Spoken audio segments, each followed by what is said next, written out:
Hey, it's Jake Gagne. Thanks for watching MotoAmerica on YouTube. Like, subscribe, comment, hit us with it. Here we go. It's time for this 19-lap Supersport race number 1 to get underway. When these lights go off, we're going. And there we go. Good race start. And it looks like Ty Scott from 3rd spot got a really good launch on that Vision Wheel M4 X-Star Suzuki. And he did, Jay. He did. Look at Mesa. Like Rocco tried to defend that spot, but he's going to fall back to 4th from the first row. Right now, Josh Herrin, who, Jason, honestly talking to him, he felt a little bit snug, a little bit tight before this race because he knows his head is in this championship. But this is exactly the dream start that he wanted.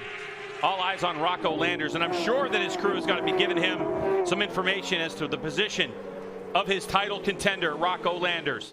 But for this first lap, as Ty Scott comes across the line, that Ducati's in the draft. Herrin will try to pass him down into turn 1 if he gets close enough. In the draft, there goes Herrin, deep on the brakes for that Panigale V2. Whoa, almost ran out of room. So that almost became disaster for your championship points leader. You saw in the straightaway that he grabbed a tear off from his visor. You think, keep the championship alive, but he really do it? Left part of your screen, Jay, here was the attempt. Yeah, that was from the first flying lap through. Herrin got himself just down to the inside. I could see him drafting, but he wasn't quite close enough. On that Vision Wheel M4 X-Star Suzuki is a fighter. There goes Hayes on that Squid Hunter Yamaha R6. He goes up the inside on lockoff, and here comes Rocco Landers. So Landers will follow his coach Hayes. Mesa and Ben Smith. So you can see there, Mesa and Ben Smith were both trying to go past lockoff. Mesa made it through. Ben Smith got shut off there, and it looks like he got passed by someone there too, Greg. It looked like it could be Power, but I'm not sure. This is where you're going to start to see that draft. Mesa could try to get a double bike draft, but Rocco's going to do everything he can to get by Hayes so that he can go chase after that guy that's got the championship on the line. Herrin, he doesn't want to let Josh Herrin get too comfortable. You see Rocco has made that pass stick on Hayes as they head down into turn 1.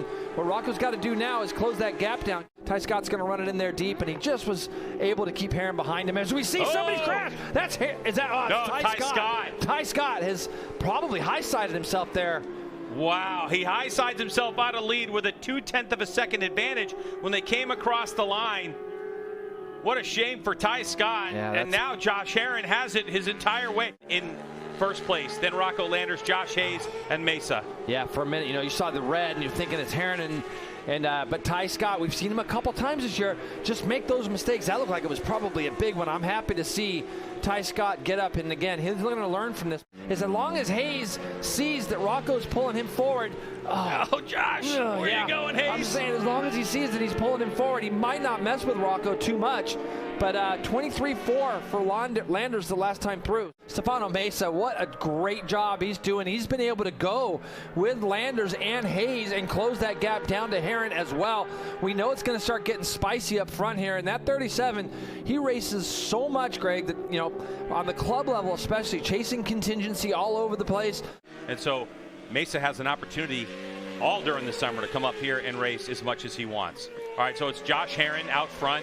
Here comes Rocco Landers. He's trying to get a drive. He goes up the inside. What a great drive out of the last corner onto the front straightaway. Rocco Landers on the R6, deep on the brakes. He takes over the position. And now Herrin's got some thinking to do about this championship if he wants to try to wrap it up today. Look to see if the number 4 does anything with Herrin here as they go into this turn. There he goes. So the Hayes up the inside on Herrin. He's got position. They're side by side. When they come out of this, who's going to have it? There you go. Almost rubbing elbows there. No big whoop. As Josh Herrin will hold on to second place. This is what I'm saying. Jason, talking to Josh, he was a little bit concerned, just thinking about it. It was in his head. He's a little tight. Look how fast Rocco is through the middle of that turn. That Yamaha R6 of Rocco Landers is dialed in. All right, so last time by, they go 23-5. Oh, and Herrin goes up the inside.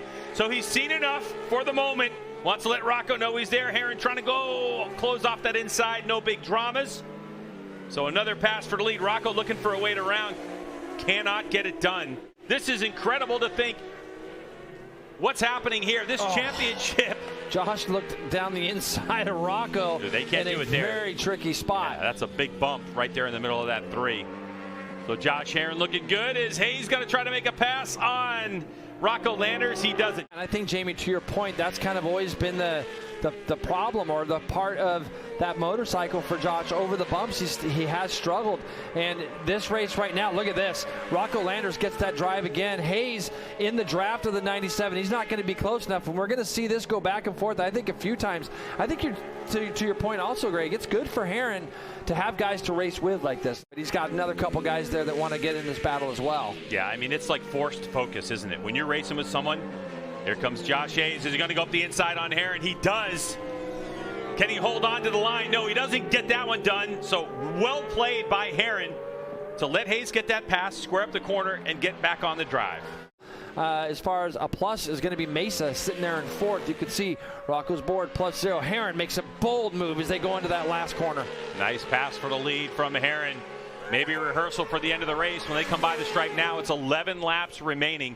So still a ton of tarmac to cover. And Josh Hayes goes around Rocco Landers. So just like that, it's Herrin leading from Hayes, leading from Rocco Landers all the while. If Hayes goes through again, is he going to take another shot? Not close enough this time, Greg.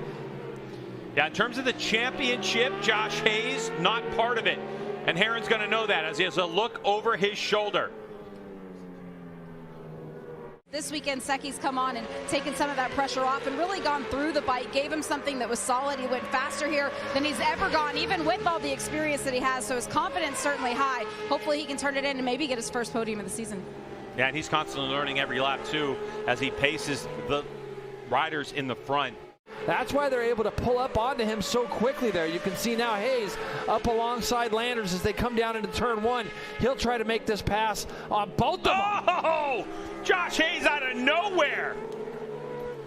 Like a side draft on Rocco Landers and gets by both of them from third to first. Again, Hayes, I don't think will be that big of a worry for Herrin. He still has the guy behind him that he needs to keep there. Boy, Rocco was in a bad spot there in the sense that Hayes was going up underneath him and Herrin was putting on the brakes, and he's not able to go with them down this front straightaway. You can see the gap that both Herrin and Landers pull on the 37 as you see Rocco Landers now slides up the inside of the two of Josh Herrin. Now Landers just needs to keep his attention. Went up the inside. It looked like Herrin was going to go back up underneath him. He did. So Herrin goes up the inside on Rocco Landers, and that's typical Josh Herrin. Landers behind him at the checkered flag. If that happens, Herrin wraps up this championship early. It doesn't matter what position they're in. You see Herrin, he's going to go up underneath Herrin. Herrin's going to square it up and shoot back up underneath him as Rocco finds himself out on that curbing. Herrin fires it back. So, dude, there's a lot of trust in the front end for Herrin to be able to do that tight. Again, Landers so fast through that last corner. He's going to pull back up alongside Herrin. He's going to make this pass again. Just needs to get that bike slowed down a little bit more at the apex so Herrin doesn't turn it back up underneath him. But there it is again, Greg. Turns it back up underneath him. Now Mesa is right there ready to strike if he can. The battle for the national championship. Number 2 is Josh Herrin on the Warhorse HSBK Racing Ducati, and then Rocco Landers on the 97. There's a look at the gap between first and second place. Let's see if he beats that Ducati to the line if this was the last lap. Look what Herrin's doing. He's doing the smart thing. He's getting it back over to the left there, our left, and Rocco's still going to go back up underneath him. Will Herrin square it up, though? That's not a lot of room there. Yeah, that one, I think that extra bike length that Rocco had on Herrin didn't allow Herrin to sneak up the inside and take over the lead. Now if Rocco's got something in the tank. To do whatever he can to sneak back by the 97. And like to your point too, Greg, as he sneaks back underneath him right now. Ooh, on the bump too. Wow. So Josh definitely held his breath over that one, got that done. He'll retake second spot. If the race finished now, Josh Herrin would be crowned your Supersport national champion. Rocco Landers, the only rider in this field that can put a stop to that happening today, and he's trying to figure out how to do it on this final lap in Supersport. Did you see where Herrin parked that bike? There was no chance of going down the inside of him there, and that's what a veteran does, especially when they're trying to win a championship right now. Herrin's just got to continue to hit his marks. Josh Herrin trying to close it off in these final couple corners. Here comes the number 4. Josh Hayes comes onto the front straightaway on a Squid Hunter Yamaha R6. Head behind the bubble, hand in the air. Hayes will take another victory in his career. And how about this final run to the checkered flag? Here we go. And it's going to be Josh Herrin holding off Rocco Landers. And Josh Herrin able to wrap up the Supersport National Championship for the Warhorse HSBK Racing.